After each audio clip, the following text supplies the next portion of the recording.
I want to give you a little tip on how I do it all while keeping my kids happy and content, and that's wearing them in the Ergo Baby Omni 360. I love my Ergo Baby Omni 360 because it allows me to get stuff done while they want to be held. In the 360, you can actually use it from the point that they're that little tiny human nugget that's all squishy and really needy, up until the point that they might actually break your back, although there is great support. I use it when they're cranky at dinner time, but obviously someone still needs to make dinner. Cleaning, DJing. Go to fruitsofmotherhood.com/ergobaby to get free express shipping on any order. That's fruitsofmotherhood.com/ergobaby. Now back to this amazing episode. And I'm going to have you introduce yourself because you are wonderful and all of my moms can definitely they have a lot of questions. So we'll talk about you first. Okay, thank you for having me. My name is Siggie, Dr. Siggie Cohen, and I specialize with families and children. So my passion, my role is usually to be within a family dynamic that is struggling for whatever reason. Parents with children, one child within the family, child and parent, child in school, in any and all issues. And my goal and my role is usually to help each other, to help them both. And mainly it is the parents to understand their children so they know how to work best with them. Mm-hmm.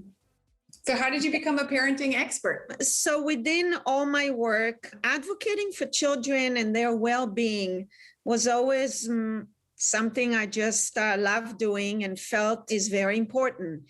And parenting is part of it. Advocating for the child is the child's well-being within a family, is helping parents understand that their parenting affects children in so many ways. And when you can do a better job as a parent, that's how you, the parent, advocate for your child's well-being, not just someone else does that. Mm-hmm. That makes So sense. I want to teach parents to know how to understand their children better. So they have a stronger bond, a better relationship. They function more in a regulated family situation, and they just live better together. Because we know how parenting is very stressful. Children bring a lot of anxiety, a lot of worry, a lot of fatigue. They're intense. Yes. Under best circumstances, it's the toughest job. That's so true. Yes. So I think everybody needs all the help they can get. Do you have kids yourself? I do. I have 3 boys, men at this point. Were you doing this when they were little as well? Did this help you? So I was beginning to do it as they were getting older. So when they were very little, actually, no. I mean, my background is early childhood, and I was a preschool teacher, but not even when they were growing up always. I think when my youngest son was 3, I went back to work part-time at a preschool. So for those few years, I was kind of home, had the same hours as my kids, but yet worked in a preschool setting with a lot of young children. So I can actually tell a cute story about that because one time, a father, it was not even a mom, a father came to me. It was one of the dads in the class. And for the first time, he actually realized that I'm a mother of 3 children. He didn't know. And they were sort of like school-age kids. And he's like, wow, so you work with kids all day and then you go home to your own kids. Oh my, how do you do it? And that's when I said to him, I work with kids, you're right. I don't know that it was all day. I worked until 12, but okay. I work with kids, with other people's kids, and I'm very, very nice to them. And then I come home and I'm extra nice to my own children.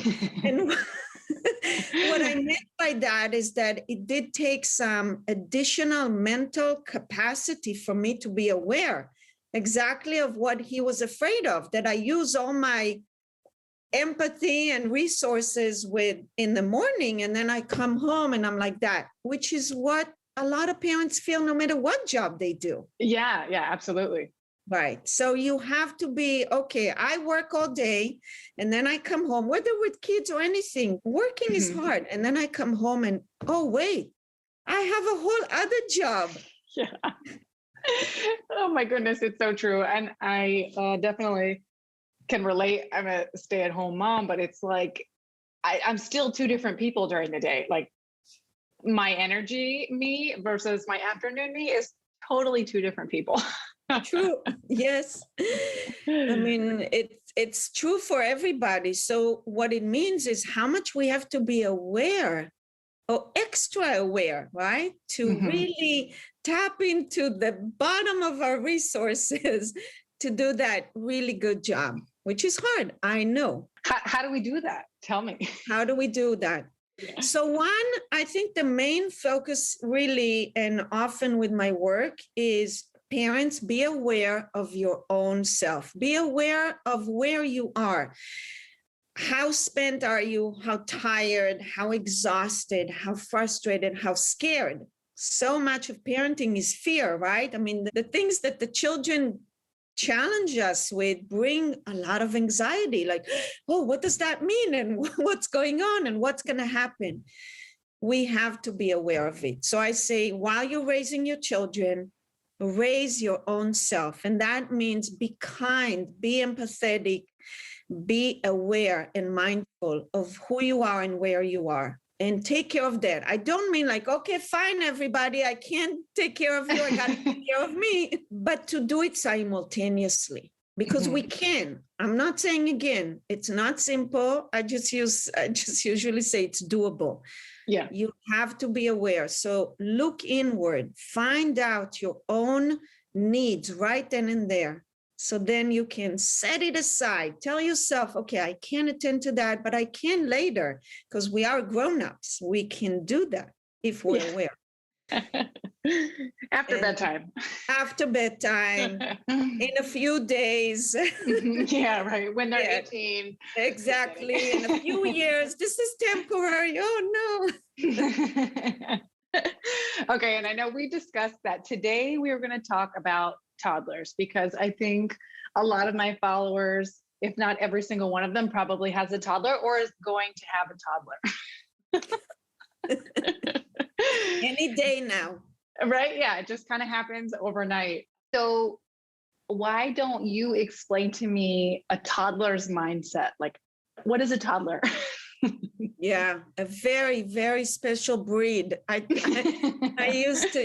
usually say they're their own species. It's true, and we have to study them. Yes. Yes. So toddlers are on the verge of discovering so much.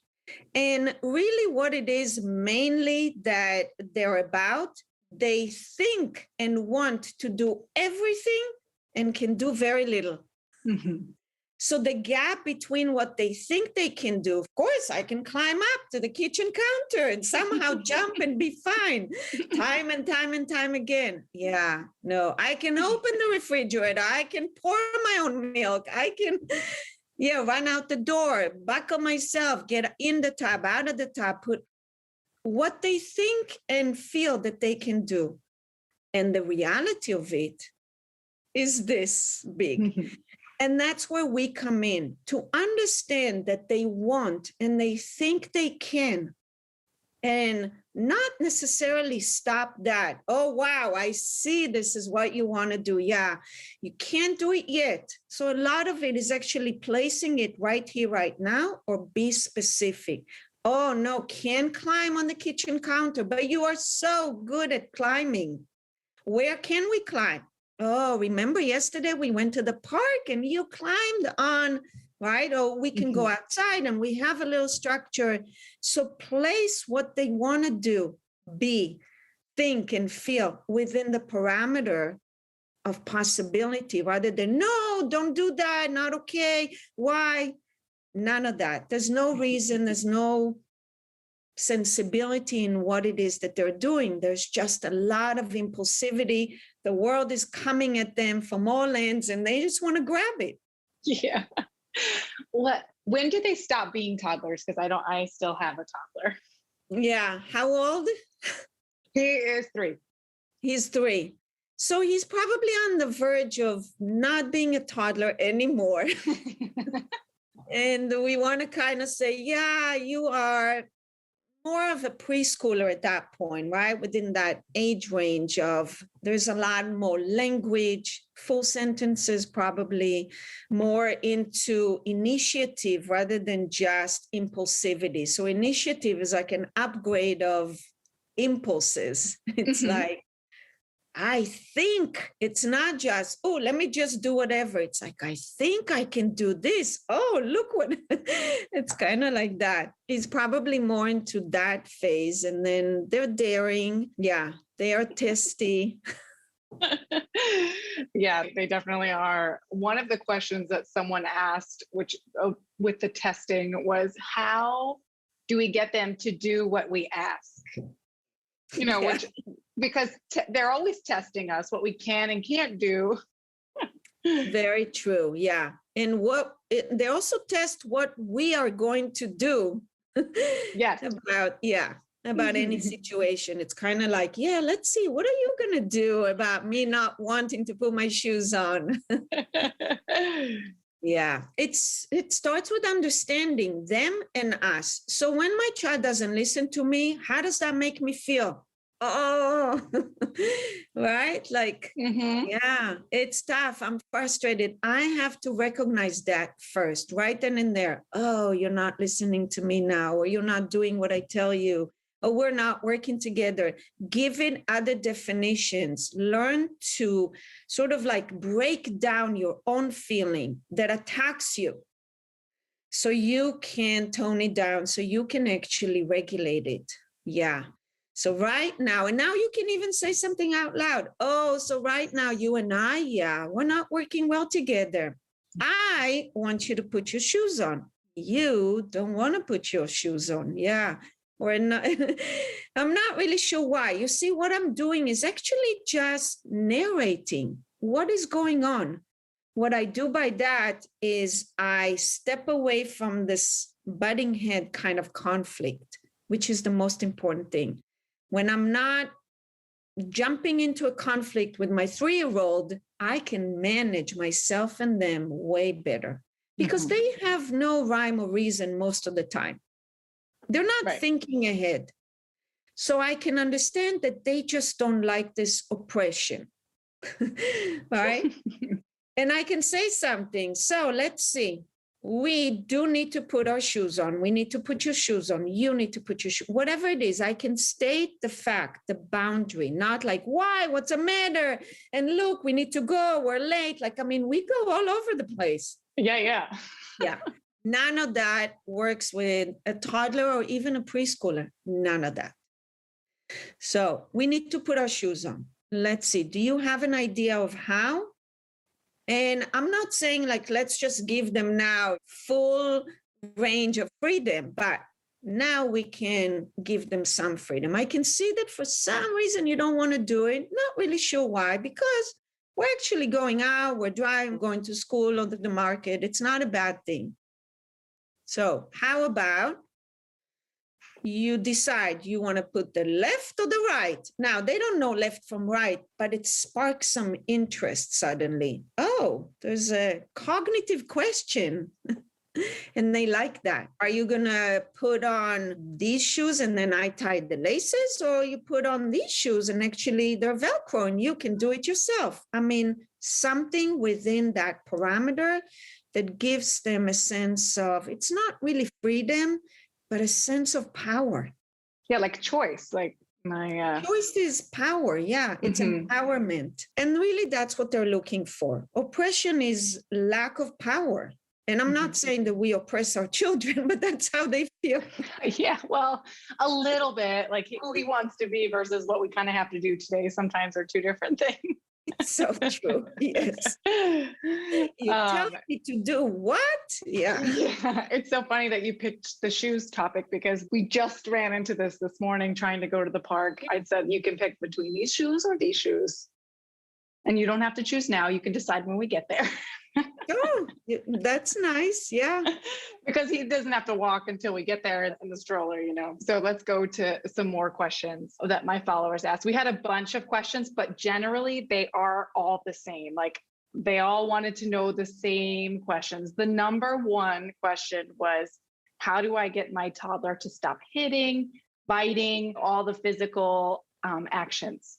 Yes, absolutely. So in the course, by the way, there is a whole section just on that. One, why they do that and what to do when they do it. So back to how we have to understand their reasoning is not our reasoning. Why are you hitting me? That's not nice. You're hurting me. All that doesn't really work with toddlers. So take away these questions. You're only sort of like inflating the situation even more because your toddler does not follow that. Setting boundaries is really being clear, specific, and not explaining too much. So it's kind of like, no hitting, no hitting me. And now offering an option. Options are not diversion. Hey, let's see, there's a plane in the sky. It's not like that. It's not dismissing their intelligence and trying to divert their attention. It's really showing them in life. Sometimes we get to a dead end. Okay, doesn't feel good. But there is another path, and we have to be able to look for options. Options give us breathing room. So that's what it is. So it's like, no biting me. No, we can't bite people. But what can we bite? You have great teeth, kind of like with the climbing. Can't climb on the kitchen counter. No, but you're good at climbing. You see, climbing by itself is a skill. And it's actually good. Biting is important, even hitting, because you know what? Any day now, you're going to go outside, go ahead, hit the ball with the bat, right? With the bat, or, I mean, we say stuff like that. No pushing. And then we say, can you push the door open for mommy? Go ahead, push the door. So yeah, no pushing people. Can't push me or a friend. But yes, you can push the stroller, the shopping cart, the door open, the chair to the table. Look how many options are there for my toddler to actually feel they do have purpose and power. So I stop what is inappropriate in very specific way. No hitting me. But you can hit the floor if this is really what you want. Go ahead. You can hit the floor. Hey, it's perfectly fine. Now I can even cheer them on that. Go ahead, hit the floor. Yeah. I love that. Someone also asked how to get them to stop from screaming, which kind of sounds like the same. It's another unwanted action. Right. There is a lot of physical behavior that is also very sensory.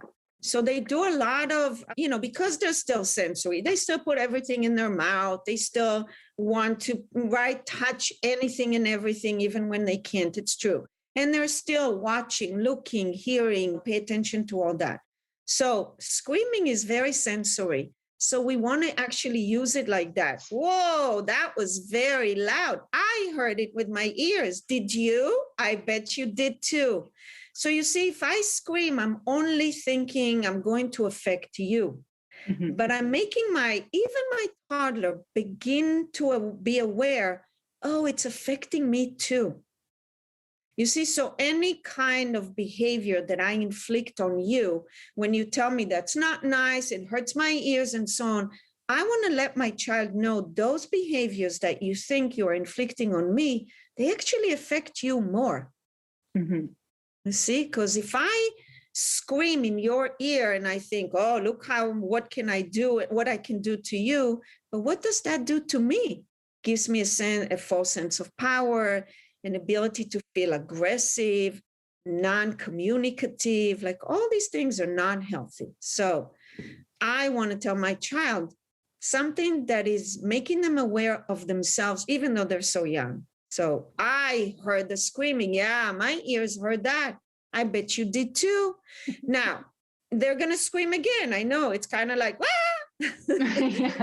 Yeah, because they try. It's like, oh, you acknowledge it. Yeah, I do. And I first acknowledge and validate and make them aware without judgment. And so now I say, yeah, that was again very loud. So you know what? You can scream really loud. It's not bad, but not right now. Let's see. Is there a place we can scream? Now, it's tough, I know, but you can find, much like with, can't throw the food on the floor, can't throw this toy, no, but you can throw a ball. And now you want to create, like the climbing, even the hitting, the biting, create situations where you actually advocate for that. Let's grab a whole bunch of balls and now you can throw, not the toy car, but the balls, yeah, can't bite me, but look at you biting food and so on. So even with the screaming, are you okay with saying, you know what? Can't scream here? No. And you don't even have to say it hurts my ears. You can just say, because they don't fully connect to that. Mm-hmm. And also they think it's kind of like, yeah, actually, that's what I want to do. Right. You just say, not okay to scream here. You have a great voice. You can really scream. Let's see, where can we? And I don't know, can you go outside? Can you go in the room and say, go ahead, let's close the door, scream now. Okay, mm-hmm. You all done? Now we can go back. And it's channeling the need to where it is okay. Mm-hmm. Letting the action be where appropriate, rather than just stop it and add our own sort of like frustration, disappointment, mm-hmm. guilt, shame into it. Don't do any of that. Be clear, be right there, firm, but also empathetic in how you understand your child and how you allow them to do what it takes for them to express themselves within the right boundaries, which I think most of the time is possible. Never mm-hmm. okay to run into the street, for instance. No options to that. Yeah. Right? Yeah, we can run. We can run in the park. We can run in our backyard. Plenty of places to run. Into the street, never okay. It's kind of like that. What is no is no. And mm-hmm. then what is yes, try to promote that as much as possible. That makes a lot of sense. It really does. I've never thought of it that way. I have a really chill toddler, but I know my second one, I will be rewatching this when he's 2 because he's a little crazy. They're never the same. Yeah. I say this, you know what? He's probably not crazy, but he's a little more feisty and challenging to you. Yeah. He's like, okay, there's already a good kid in the family. I can't be like that. Yeah, I always say it takes 2. You have to have the yin and the yang, and they definitely are. Oh, he's wonderful. He's also crazy loving too, you know, he's just he's intense in all ways, which is wonderful. Yeah. So back to the screaming and the yelling, I know that has a lot to do with meltdowns as well. That was also a very popular question. Like, how do you handle the meltdowns and the tantrums? And are those the same thing? So it really depends. So 2-year-olds, you know, around to toddlerhood, the meltdowns, the tantrums are almost completely developmental. Truly, you want to know this is something their brain is going through and needs to get through. So you don't actually want to stop the tantrum. You can monitor it. You can definitely set boundaries such as, whoa, can't kick the door when you're angry, but I can see you very angry as they throw themselves on the floor and, you know, bang their heads. We can even say, yeah, you can't bang your head on the floor. No, not okay. But you can stay angry, and now they're crying and screaming. So you monitor that slightly, but allow them that expression of emotions. When they are towards 3, 4, and they still do that, that's when we have to kind of say, okay, now it's not developmental so much, meaning that they built that regulation, the pathways in the brain are there, they're not using them. And now it's becoming a little more behavioral. So now we want to treat it a little differently, a little more boundaries and more guidance towards, hey, not okay to throw yourself on the floor in the middle of, but I can see you're very upset. Use your words. Say, I'm upset. I'm angry. I want this. I don't like when you don't. We want to allow them to express themselves in that kind of childlike way, even though it's a little rude and, you know. but it's okay because they're really very young. I'm not saying like it's okay for your child to say, "You're the meanest mom ever. I hate you." You want to say, "Whoa, one, I'm not the meanest mom ever. That's for sure. I'm not even a mean mom. Yeah, I don't think you hate me, but I do understand that you're so angry right now that that's how it makes you feel." I can say that. So yeah, many more words. Again, no shaming and guilting. Why are you doing that? Why can't you see I'm tired? I got to do none of that. Manage your child's chaos by allowing them to express that chaos differently, better, communicate it, give them opportunities to say what it is, and show them that it's okay to be angry.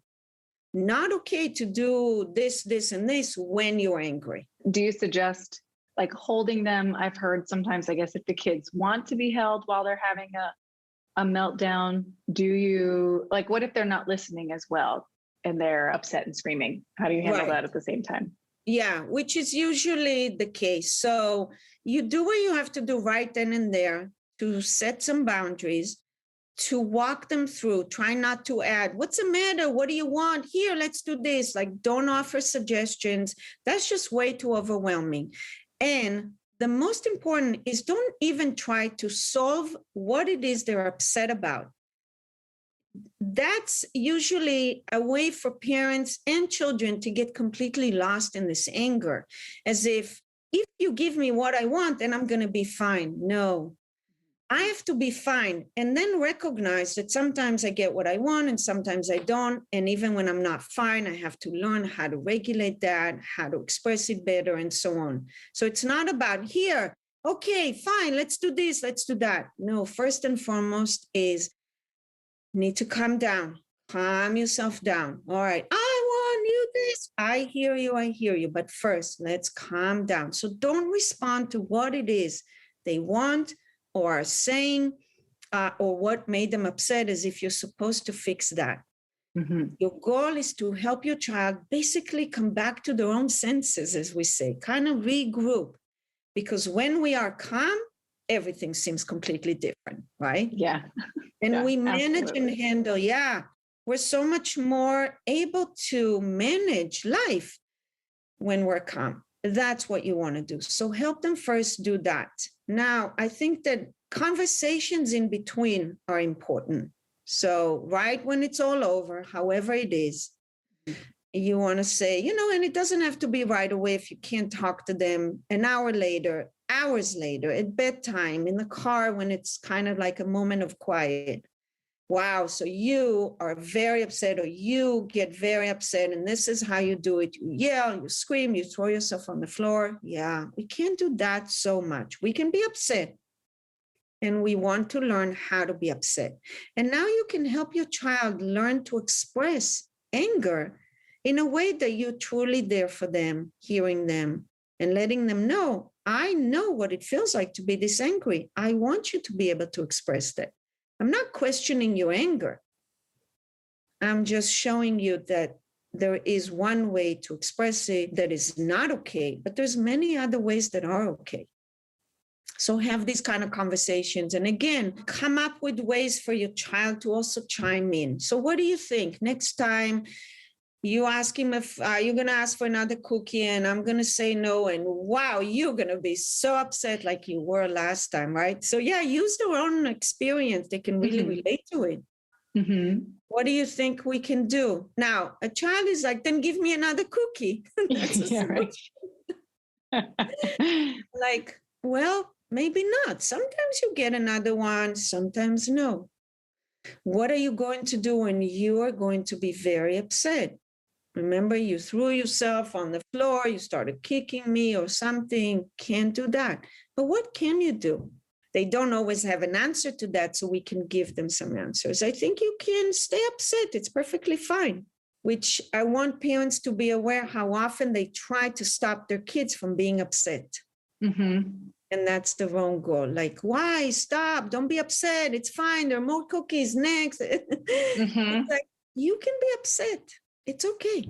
So I love you that. can stay upset for as long as you want. It's fine until you're done. I'm not telling you to not be angry or frustrated or disappointed. I'm just telling you how to not be or act when. So my toddler sometimes, or used to, TV sometimes would help calm him down. What are your thoughts on that? I think that pulling out tricks whenever you can is perfectly fine. I'm not saying if you feel like it's the one thing that only the one thing that works, rethink that, because you don't want to condition them to there is a fix for everything. Right? That can become a little, there's fixation and compulsion. It's like, I always reach for this one thing that fixes my life. Yeah, no, we have to have a whole bunch of tools and tricks to help ourselves. So think that. But if it's every once in a while, that's the thing that works. Yeah, it's perfectly fine. It's kind of, and you can even say that, you know what, sweetie, I noticed that when we don't get along and when you're upset, this really helps you. Do you notice that helps you? If it does, that's perfectly fine. Cool. So awareness, even like that. So I don't just automatically reach for something to fix me. I know that this really helps me, which is great. Awesome. Yeah. I noticed that it's on those days that he probably should be napping, but he's not really napping anymore. And so it kind of just gives us both a little second. He even sometimes will say, I'm not upset anymore. I'm not crying anymore. I'm like, I know. I am aware too. Yeah, exactly. You can, you know what? Ask him next time when he says this, what did you do to make yourself not upset anymore? Of course, he doesn't know. But Yes. It's like, oh, I did something? Like, I like that. I'll probably try that this afternoon. yeah. How did you make yourself not upset? Because you were very upset and then suddenly it went away. Interesting. Do you know how? But you can also show them, you see, sometimes, emotions always move on. Thankfully. Yes, thankfully, exactly.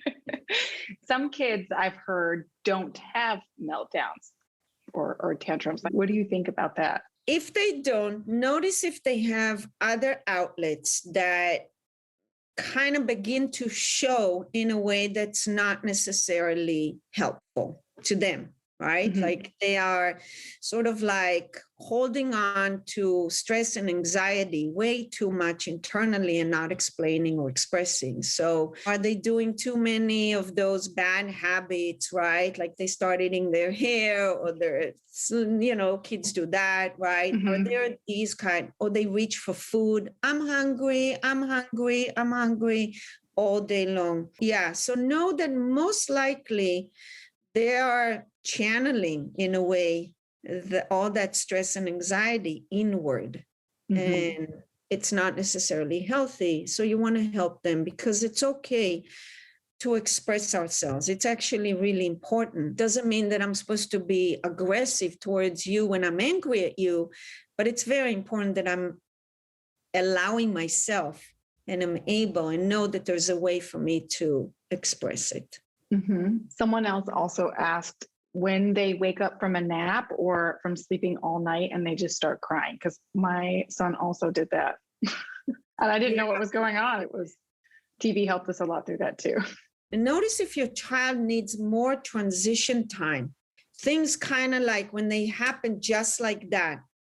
So they're asleep and suddenly they wake up. It's almost too much. It's overwhelming. And that's just a natural reaction to when I'm overwhelmed, I lose it. So crying is one way. So it's not necessarily a bad thing, but do they need a little more time to transition from, oh, you were sleeping and now you're awake and you're like, it's a little hard. Let's take it one little moment at a time. Let's just take it easy. It's okay. So yeah, allow them to transition. Maybe we just kind of sit there, right? Sometimes they just like to cuddle before and we can say, let's just cuddle.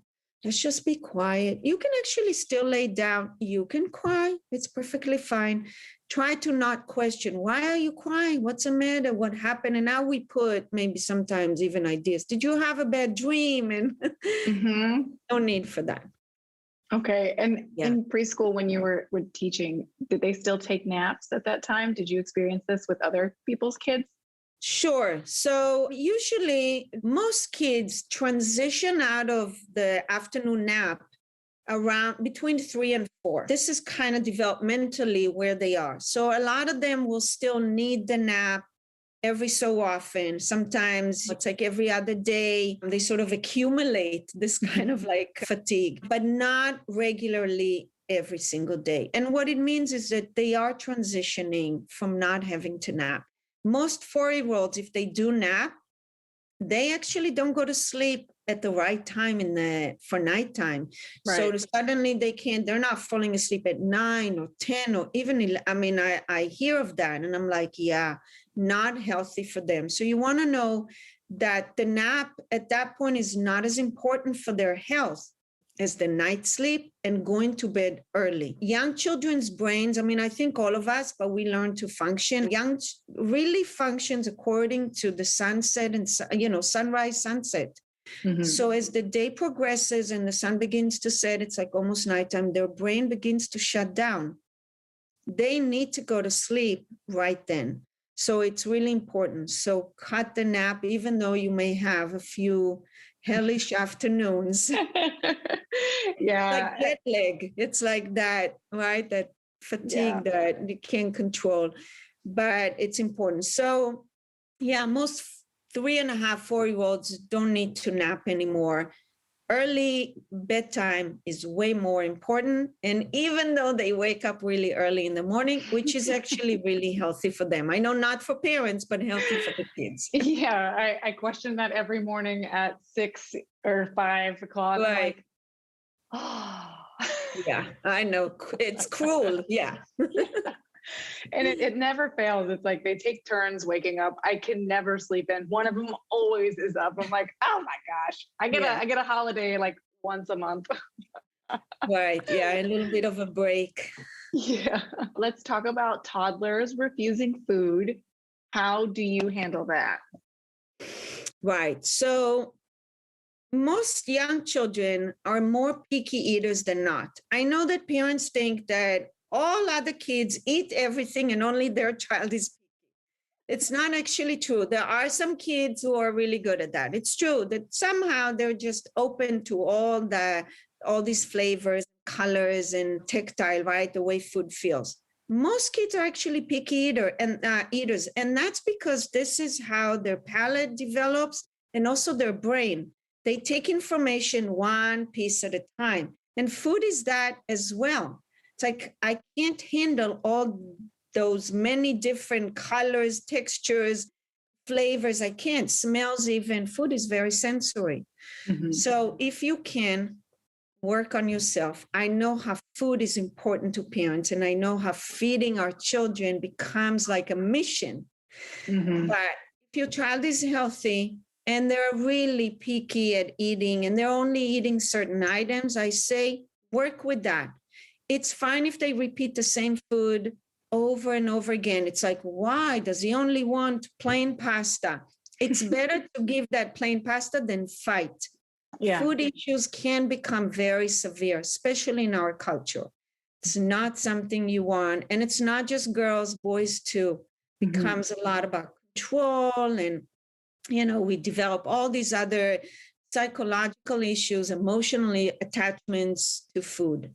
We want to stay away from that. So I know it's hard, but give yourself sort of like, most likely will change, because that's what happens. If I don't push all the many different foods on my child, they will usually gravitate towards new foods on their own, especially as they're exposed to other children, as it becomes more social, right? Like they're watching what their friends are eating. Maybe at school, they're being served something, the teacher serves everybody the same, and suddenly it's not an issue. So be open to that. I know how all the food groups seem to be very important, but children grab that nutrition and nutrients from everything. So if you know your child is growing, the pediatrician says your child is healthy, try your hardest to pull away from how much you want them to eat versus how much they want to eat. That is music to my ears. Yeah. And I know because I also had a picky eater, and I remember it's so difficult, Yeah. but it doesn't help to butt heads. It doesn't help to push. It actually is very dangerous to push. So try your hardest. Want to eat the same thing? Fine. My kids Yeah. used to order or want to order peanut butter and jelly sandwich at a Mexican restaurant. I'm like, we don't have that here. I would have had it in my backpack because my toddler is definitely a eater, and we fully embrace dinosaur nuggets in this house. That is his thing. That's his jam. That's great. And if he eats that over and over and over again, you know what? It really is fine. It's not the end of the world. It will change, I guarantee you. That's good to know. Yeah. They now make these chicken nuggets with vegetables in it. So to me, he's getting a full meal, carbs, protein, and a vegetable. There you go. Dinosaur form. Yeah. Yeah. It's perfect. See, another question someone asked is, how do you set up a peaceful bedtime routine? Very important, and I agree. So you want to kind of look at what is the last sort of hour of the evening. And it's not so much about what it is that you do, dinner, bath time, story time, and bedtime. Usually that's the sort of like the how to do it, right? This is the way in which you want to run that routine. It's also about everything else that's going on. Are you rushing and running? Are there all these different things happening all at the same time? The TV in one room, the dishwasher in another, the laundry, right? It's like you want to kind of break down the day to a little more of an intimate setting. So watch what else is going on, because it's highly stimulating for children, all that stuff. Start turning some lights off. Think, what is the sensory input that I can kind of minimize, and tone it down as you go about that routine, all the way to by the time they get out of the bathtub, house should be a little quieter. The room should be a little more, with low light. You want to stay in that one space. Maybe, no, we're not running around the whole entire house anymore. We're just staying right here. So keep that in mind. Less is more, smaller is better. And that intimacy, that closeness, allow them to begin to turn off their brain to prepare it for that bedtime. And whatever it is that you can, do is, yes, the stories, try not to argue too much and bicker. How many stories? Learn to set boundaries, because they're like, one more. Always. Yeah, always. And then suddenly I'm hungry, I'm thirsty. Yeah. Right? Their imagination goes wild. Yeah. Yeah. So try not to go overboard. Let's turn this light on, this light off, the door, this, like run into the kitchen. They're hungry. Yeah, no, I don't. I'm hungry. Yeah, sweetie, no, I don't think so. Right now, you know what? We're tired. No more food. If you're a little hungry, it's okay. Maybe you're not even. And yeah, this is the light that we're keeping. Keep it steady. Mm-hmm. Don't try to follow your child into the jungle of their chaos. Yeah. They're not leading you anywhere. Yeah, so don't follow. That is funny. Honestly, I had to stop reading stories because it just became a fight. It was always like, he wanted more. It wasn't the right book. I'm like, okay, we're not doing this anymore. It just doesn't work. Yeah, this is what we're doing. This is it. Let them have the tantrum one time. Talk about, maybe prepare them. We're only going to do these 2 stories. How about before bed, bath? You can even pick the books that you want and they're waiting for you. Sometimes they like that. You can do something auditory. You can put a tape in the background that is running, because sometimes auditory is actually better than visual, especially in the evening. It calms us down. Visual is a lot of sensory, whether it's a story in the back, like you can say, how about we listen to a story? Even if it's just a few minutes, sometimes that actually calms everybody down, including you.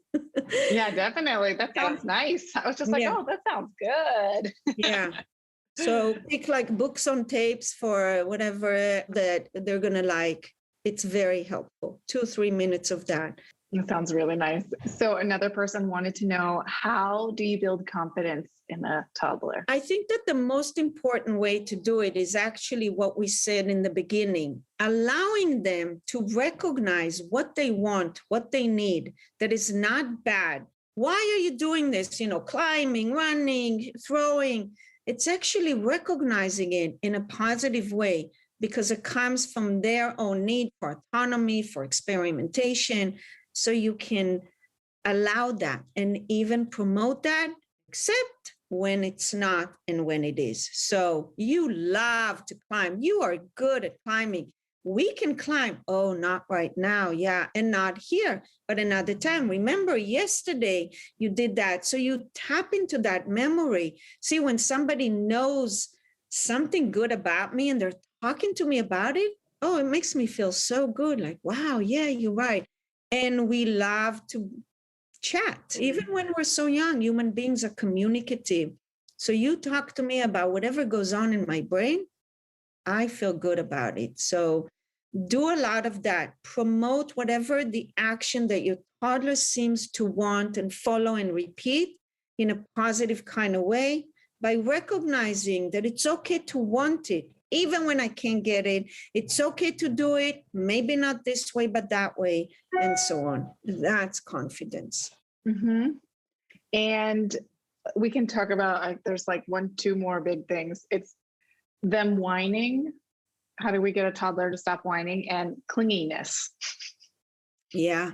So you can't do that. You can't stop them by being frustrated. Why are you doing right? It's like, stop and go play. Give them all. You have so much. And, mommy needs to do this right now.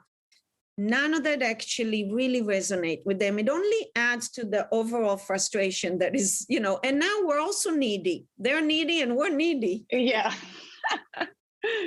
So check your own neediness at the door, really, by recognizing, yeah, this is hard for me. You can say, wow, yeah. And now kind of like with the screaming and the other stuff, it's like, oh, I hear you whining. Yeah. Can you hear that? I bet you do.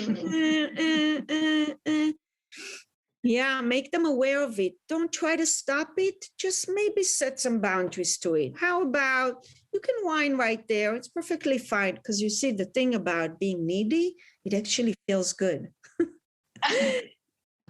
Interesting. Right? When I can't do, we want to be independent, but at the same time, we want someone else to do everything for us. It's very true. Very true. It's true. So, and even whining, we think about it. Sometimes, this kind of whining, like we do it in the way of venting. Oh my God, you won't believe the day, the traffic, this and that. We like to vent. This is what they're actually doing. Uh-huh. Allow them to whine a little bit. You're whining. Sometimes we need to whine. It's really okay. Try sort of like tune it out a little bit inside you and how it makes you feel. And when you recognize and validate and don't fight and resist it, it actually moves on much quicker. And then maybe you can say, okay, so here's what I'm going to do. I am going to be right here doing this, cooking, sorting, and so on. Looks like you want to be doing this, whining. Okay, what else can you do? Do you think you can do something else right here next to me? Or, I bet you can. And suddenly you're not commanding them to go do something and you're not sort of like pushing them away from you. You're just showing them this is an option, but there are other options. That's lovely. What is the number one question that you get from other parents? Was it any of the ones we talked about? Yes, and 100% they're not listening. It's not listening. They're not doing what I... Yeah. Yeah, that's the one. It's like parents and children do not cooperate, or children don't cooperate. It's really that.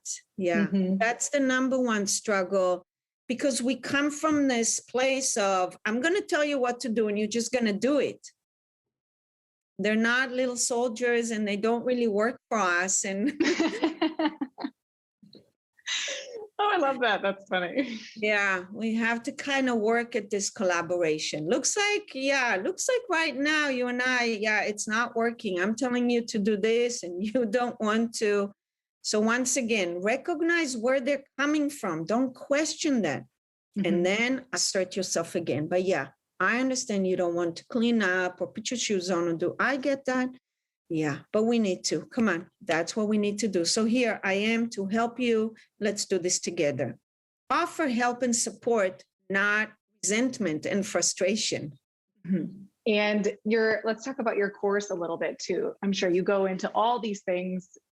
So the course, if people are going on the Dr. Siggie website and purchasing the course, one, they can purchase just each lesson if they want to individually, separately. So they can just purchase tantrums, what to do. Or yes, physical behavior, hitting, biting, and so on and so forth, sleep time, food, or they can purchase it like a bundle. So each one of these lessons is titled, what are the challenges and the struggles that we went through and that are very typical.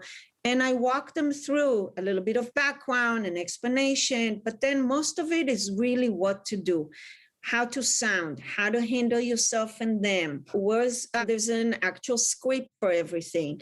And examples. So I run through different types of situations that you can totally relate to because they're real. And you go, oh, yeah. And so it helps you break it down and really recognize what is going on, what to do, how to help the situation, and how to really resolve it.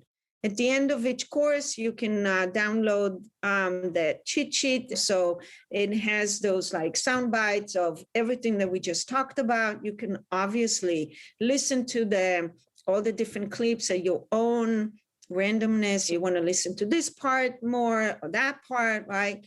However you want to do it.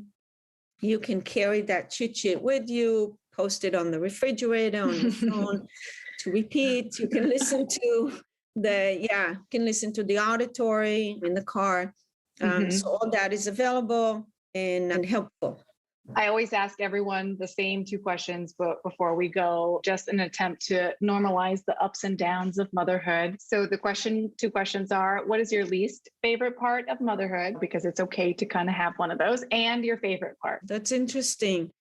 What was my least favorite part? Wow. That's a good one. I never actually thought about it. My favorite part, I think that I totally enjoy spending time with my kids and watching a lot of the things that they do. For sure, I didn't enjoy running around and all the many different things that they had to do and remembering every little piece of it, right? I mean, there's a time where you're driving them to all these different places and you have to manage all that. And there's a lot going on. I can't say that I fully enjoyed that. I don't know that. Yeah. But so sometimes even weekends were my favorite because there was a bit of a downtime and we didn't run around so much, or maybe we just did something that was kind of low key or fun. And I can tell you, even those situations didn't always go well. It's complain, right? You take them skiing, you take them to the beach, you go. It's never good enough. Yeah, they find reasons. I mean, I did all that, spent all that money. Look where we are. Yeah, but I don't like this and I don't like that. And you have to kind of work through that. Yeah. But I can tell you this, in hindsight, don't really remember most of those situations. That's good to know. That's very good to know. Yeah. So in the moment that it feels like, oh my, I'm never going to get through it, you're like, I'm most likely not even going to remember that. So I'm going to tell myself that from now on. I'm not going to remember this. I'm not going to remember that. Exactly. Yeah. I'm going to look at the picture and I'm going to go, look, we had so much fun. And I'm not going to remember the meltdown and the. It's so true though, because I think about my mother, my grandmother, and how they think about me as a child, even, like I was perfect at that point. I know I wasn't perfect. Because no one is and nothing is. So yeah. Absolutely. Okay. Thank you everyone for listening. If you're not already following Dr. Siggie on Instagram, it's Dr.Siggie. And for everyone that enjoyed this episode, please rate and review this podcast. And thank you again. I had a pleasure chatting with you today. Me too. Thank you so much. Awesome. Bye. Bye. Hey mamas! The way we spend our money has changed a lot since we've had children. So to help with the mom guilt, and the need to still buy cute things? The Fruits of Motherhood shop is donating proceeds of each sale to Every Mother Counts. EveryMotherCounts.org is a nonprofit organization that works to improve access to quality maternity care around the world. Just buy a hat, a shirt, or anything else in the Fruits of Motherhood shop, and you help a mama in need. Just go to fruitsofmotherhood.com/shop and use the code podcast to get 10% off anything in the store. That's fruitsofmotherhood.com/shop, promo code podcast. Hey mama, do you enjoy a nice glass of wine after or during a long day of motherhood? Guess what? Me too. I want to tell you about Revel Wine Club. It's my new favorite way to get wine. Revel Wine Club is a personalized wine service tailored to your taste, budget, and lifestyle that makes buying great wines super easy. Tell them what type of wine you like, how many bottles, choose red, white, or both. Tell them how often you'd like each shipment. Receive, sip, enjoy, girl. Check out which wine I'm drinking right now by going to fruitsofmotherhood.com/wine.